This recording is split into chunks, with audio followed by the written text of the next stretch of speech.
జిల్లా కేంద్రంలోని బైపాస్ రోడ్లో గల షిరిడి సాయిబాబా మందిరంలో పౌరాణిక పండితులు పురాణ బ్రహ్మ బృదాంకితులు బ్రహ్మశ్రీ సభాపతి తిగుల విశ్వశర్మచే అంగరంగ వైభవంగా దేవి వైభవం బుధవారం 6వ రోజుకు చేరుకుంది.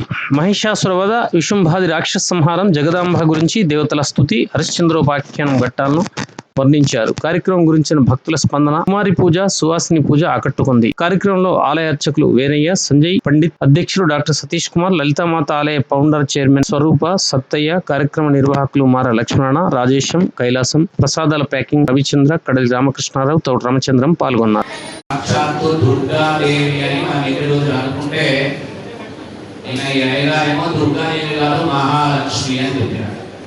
ఆ మహాలక్ష్మీ దేవి 16 భుజాల చేత అవతరించి లోకాన్ని కాపాడడానికి దేవకార్య సముద్భవ అమ్మ ఎప్పుడు వెలుస్తుంది అంటే, ఎప్పుడు ఏ రూపంలో ఎంత వచ్చిన దేవాలయాన్ని సిద్ధించడం కోసమే జగన్మాత అవతారం ఎత్తుతుంది. అటువంటి అవతారంలో నిన్న మనం చెప్పుకున్న మహాలక్ష్మి అవతారం. దేవతలంతా ప్రార్థన చేస్తే మహిషుడు అనేటువంటి రాక్షసుడు బ్రహ్మదేవుడి గురించి తపస్సు చేసి మరణము లేకుండా కోరుకుంటే, ఏ జాతిలో అయినా పురుష జాతి చేత నేను చావకూడదు అనేటువంటి వరాన్ని పొంది నిన్నటి రోజు యుద్ధంలో మనం చెప్పుకున్నాం. ఇప్పుడేమో ఇక్కడ మాట నడుస్తుంది, ఒకళ్ళ మనం మాట్లాడుకుంటున్నాం. ప్రవేశించిన తర్వాత వాళ్ళ యొక్క రాజు యొక్క వైభవాన్ని తెలుపుతూ అమ్మ యొక్క ఏదైతే బలహీనత ఉందో, నువ్వు ఆడదాన్ని ఏం చేయగలవు అనేటువంటి రోషము చేత ఆయన వెంట ఉండేటువంటి దండనాయకులు వచ్చి బొగ్గురు గొంతు పోయిన అమ్మవారిని చూసి ఈమెతో మనము గెలవగలమా అనేటువంటి భావన మనసులో ఉన్న భయపడుతూ నటిస్తూ అమ్మను అంటే అనుకుంటున్నావు. ఆ మహిషుడు సామాన్యుడేం కాదు.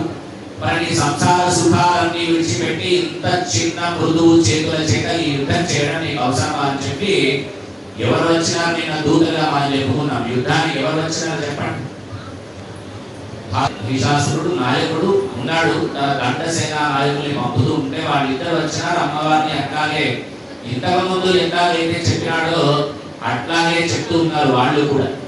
ఇంత సున్నితమైన హస్తాల చేత ఉన్న నీవు యుద్ధం చేయడానికి పనికిరావమ్మా, మా ప్రభువు ఆయనతో సంసార సుఖాన్ని అనుభవించి మహారాణిగా ఆయన పక్కన కూర్చుంటే నీ యొక్క జీవితం సులభంగా ఉంటుంది అని చెప్తే అమ్మవారంతా కూడా విని ఒక్కసారి చెప్పండి, నీ ప్రభువులు రమ్మంటే మీరంతా వస్తున్నారు, వచ్చాడా మీ ప్రభువులు రమ్మనండి, లేదా మీరు యుద్ధం చేయండి, లేదా మీరంతా కలిసి పాదాడానికి పారిపోండి.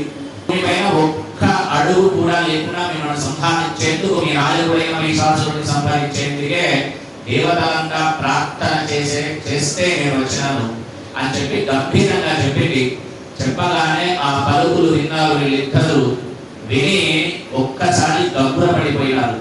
అది పోతే ఆ అదురుడు కాస్త చిక్కు పట్టుకొని ధనస్సును తీసుకొని యుద్ధాన్ని చేస్తున్నాడు.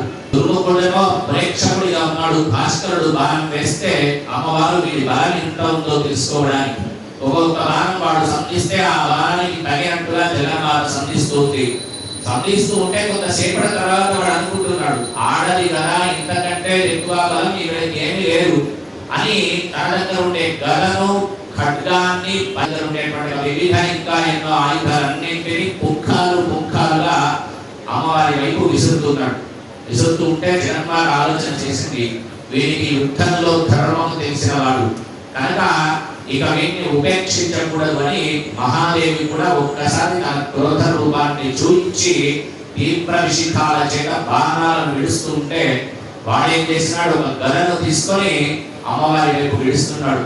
ప్రేక్షకుడుగా ఉన్నటువంటి